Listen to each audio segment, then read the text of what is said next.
আওয়াজ যাতে মানুষের কান পর্যন্ত না পৌঁছায় তাই ভাইপো বাহিনী সকালবেলায় মাইকম্যানকে জেটি ঘাটের কাছে বাইক থামিয়ে পিস্তল দেখিয়ে থ্রেট করেছে। বলা হচ্ছে কোনো মাইক ববির মিটিংয়ে লাগানো যাবে না। বিস্ফোরক মন্তব্য ডায়মন্ড হারবারের বিজেপি প্রার্থীর। তিনি বলছেন ভাইপো বাহিনী নাকি পিস্তল দিয়ে থ্রেট করেছে। তবে তিনি ভাইপো বলতে যে কাকে বোঝাতে চেয়েছেন তা কিন্তু তিনি স্পষ্ট করেননি।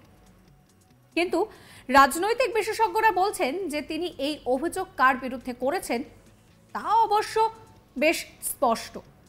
মঙ্গলবার ডায়মন্ড হারবারে সেখানে কপাটহাট থেকে ডায়মন্ড হারবার স্টেশন বাজার পর্যন্ত দলীয় কর্মীদের সঙ্গে নিয়ে একটি বর্ণাঢ্য শোভাযাত্রার আয়োজন করা হয়, আর সেখানেই ছিলেন বিজেপি প্রার্থী অভিজিৎ দাস। এরপর ডায়মন্ড হারবার এম বাজারের সামনে তিনি একটি স্ট্রিট কর্নার করেন। মূলত গাড়ির ওপরে দাঁড়িয়েই আলো মাইক ছাড়া অভিষেক বন্দ্যোপাধ্যায়কে চ্যালেঞ্জ জানালেন ডায়মন্ড হারবারের বিজেপি প্রার্থী অভিজিৎ দাস। এমবাজারের সামনে আসার সেখানে একেবারে সামনের দিকে সভার জন্য মঞ্চ বাঁধা হচ্ছিল, আর সেই মঞ্চ যিনি সাজাচ্ছিলেন তাকে নাকি পিস্তল দেখিয়ে ভয় দেখানো হয়েছে। আগ্নেয় অস্ত্র দিয়ে ভয় দেখিয়ে মঞ্চ বাঁধতে দেওয়া হয়নি বলেই অভিযোগ তোলেন বিজেপি প্রার্থী। অন্যদিকে লাইট মাইক কোনো কিছুই নাকি লাগাতে দেওয়া হয়নি। তাই অগত্যা নিজের প্রচার গাড়ির ওপরে দাঁড়িয়েই অভিষেক বন্দ্যোপাধ্যায়ের বিরুদ্ধে হুঙ্কার দিলেন ডায়মন্ড হারবারের বিজেপি প্রার্থী অভিজিৎ দাস।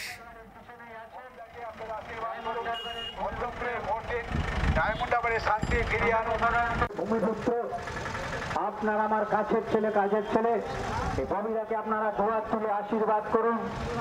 তিনি প্রচার গাড়ির পিছনেই আছেন। কি বলছেন তিনি শোনাবো আপনাদের। আওয়াজ যাতে মানুষের কাছে না পৌঁছয় তাই ভাইপো বাহিনী সকালবেলায় অনেক ভারী ওই মাইকম্যানকে জেটি ঘাটের কাছে তার গাড়ি থামিয়ে তাকে থ্রেট করেছে পিস্তল দিয়ে। কোনো মাইক লাগানো যাবে না ববির মিটিংয়ে।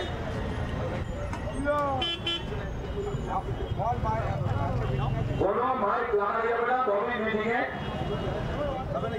এবং প্যান্ডেলওয়ালা দেখা যাচ্ছে তো, ফিক্স হয়েছে, দেখা যাচ্ছে তো একজন তাহলে লাইট যে ডেকোরেটর নাম কি হলো থানার সামনে, থানার সামনে কি কি লোক কি জানো? ডেকোরেটরের নাম কি? জয়গুরু ডেকোরেটর। এটা কি করেছে? এটা কবে বন্ধ করে কিছু হয় না, 2 বছর সব হিসাব নিতে হবে। একই সঙ্গে তিনি বলেন যে এটা হচ্ছে ডায়মন্ড, আপনাদের সো কল্ড ভাইপোর গড়। ভাইপো ভাইরাস, আমাদের ডায়মন্ড করোনার মতো ভাইরাসে আক্রান্ত। ক্লাস 8-এর সব সাবজেক্টে ফেল করা নবনানন্দা বিদ্যালয় থেকে বিতাড়িত টিসি পাওয়া এক ব্যক্তি। আপনারা যারা তৃণমূল করেন তারা দুহাত ভরে ভোট দেবেন, তাতেও জিততে পারবেন না। শোনাবো আপনাদের কি বলছেন তিনি।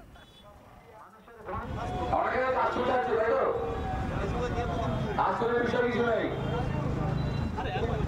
এটা হচ্ছে ডায়মন্ড, আপনার সো কল্ড ভাইপোর গড়। আমি বলি ভাইপো ভাইরাস। আমাদের ডায়মন্ড ভাইরাসে আক্রান্ত করোনার মতো। একটা ক্লাস 8-এ সব সাবজেক্টে ফেল করা, সিঙ্গেল ডিজিট পাওয়া, কোনোটাতে 10 পাইনি। নবনাগরিক বিদ্যালয় থেকে বিতাড়িত একটা ব্যক্তি, টিসি পাওয়া, দিল্লি থেকে পুরাতন উচ্চ মাধ্যমিক, আর এবিএমে রেখে ওর কৃষি সে ফেক ডক্টরেটের মতন একটা ফেক এমবিএ, যেটা আনরেকগনাইজড ইউনিভার্সিটি। আমরা একটু একটু পড়াশোনা করেছি, 3-4টে প্রফেসর দিল্লি আছে আমাদের। আমাদের বন্ধু একজন ইউনিভার্সিটি পাস করেছিল, সেই ইউনিভার্সিটি সে আমাকে পাঠালো কমপত্র। তো এই মেয়েটা আনরেকগনাইজড ইউনিভার্সিটি করে রেকমেন্ড হয় ইংলিশ থেকে। সে এবার আমাদের এখানে 2014 সালে। আপনারা যারা তৃণমূল করেন দুহাত তুলে তাকে ভোট দেবেন, তাতেও জিততে পারবে না। আপনারা কচু জানেন ফলাফল। 2014 সালে আমিও প্রার্থী ছিলাম, এখানে বিজেপির কোনো অর্গানাইজেশন ছিলই না, সব অ্যাডাম কমিটি। সেই সময় আমি 16% নাম্বার ভাই ভোট পেয়েছিলাম। সারা রাজ্যে তাবর তাবর বিজেপি নেতারা মিলে পেয়েছিল 70% ভোটার লিস্ট থেকে পেয়েছিল। দক্ষিণ চব্বিশ 4টে সিটের মধ্যে আমাদের ডায়মন্ড ছিল অন্য 3টে ডবল, মথুরা করে 3.5 গুণ, 2 লাখের উপরে বেশি ভোট পেয়েছিলাম। ডায়মন্ড হারবারে ববির পরিচিতি বেশ ভালোই। উল্লেখযোগ্য বিষয় হলো 2014 সালে যেবারে অভিষেক বন্দ্যোপাধ্যায় ডায়মন্ড হারবার থেকে ভোটে জিতে প্রথমবার লোকসভায় যান, সেবারেও অভিষেকের বিরুদ্ধে বিজেপির হয়ে প্রার্থী হয়েছিলেন ববি। সেবার তিনি তৃতীয় স্থানে ছিলেন। মাঝে কেটে গিয়েছে 10টা বছর। পশ্চিমবঙ্গের রাজনীতির চালচিত্র অনেকটাই পাল্টে গিয়েছে। এবার পরবর্তী যে পদক্ষেপ নেওয়া হয়েছে যে তাকে কিন্তু আবারও বিজেপি প্রার্থী করেছে। আবার তিনি ভোটের ময়দানে এসেছেন। কেমন খেলবেন তিনি সেই ইনিংস, সেদিকে নজর থাকবে অনেকেরই। এই নিয়ে আমার কলিগ প্রসেনজিৎ সাহার একটি রিপোর্ট দেখাবো। ডায়মন্ড হারবারে কোনোভাবেই বিরোধীরা প্রচার করতে পারছে না। বিরোধীদেরকে প্রচার করতে বাধা দেওয়া হচ্ছে। বিরোধীদের প্রচারের জন্য মঞ্চ বাঁধা হলে সেখানে ডেকোরেটার্সের লোকজনকে হুমকি দেওয়া হচ্ছে, তাদেরকে মাইক বাঁধতে দেওয়া হচ্ছে না।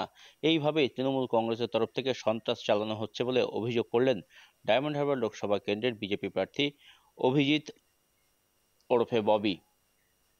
অভিজিৎ দাস ওরফে ববি তিনি অভিযোগ আরও করেছেন যে ডায়মন্ড হারবার এলাকাতে তৃণমূল কংগ্রেসের যে সন্ত্রাস, সেই সন্ত্রাস এমন পর্যায়ে পৌঁছেছে যে সাধারণ মানুষজন তারাও যথেষ্ট ভীত সন্ত্রস্ত এবং আতঙ্কিত।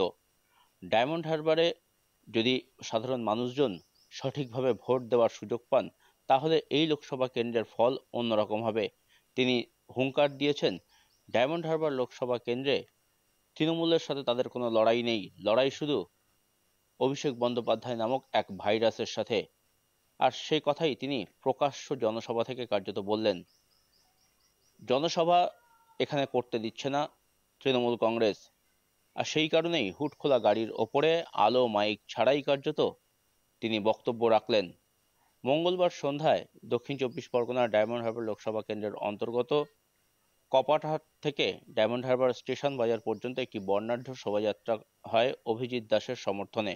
আর সেই শোভাযাত্রা শেষে ডায়মন্ড হারবার এম বাজারের সামনে বক্তব্য রাখেন অভিজিৎ দাস ওরফে ববি। ডায়মন্ড হারবার লোকসভা কেন্দ্রে যেভাবে সন্ত্রাস চলছে সেই ব্যাখ্যা দেন তিনি।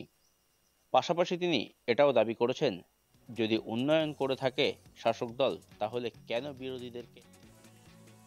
সাবস্ক্রাইব করবেন আজ তাক বাংলার ইউটিউব চ্যানেলকে, ফলো করবেন হোয়াটসঅ্যাপ চ্যানেলও।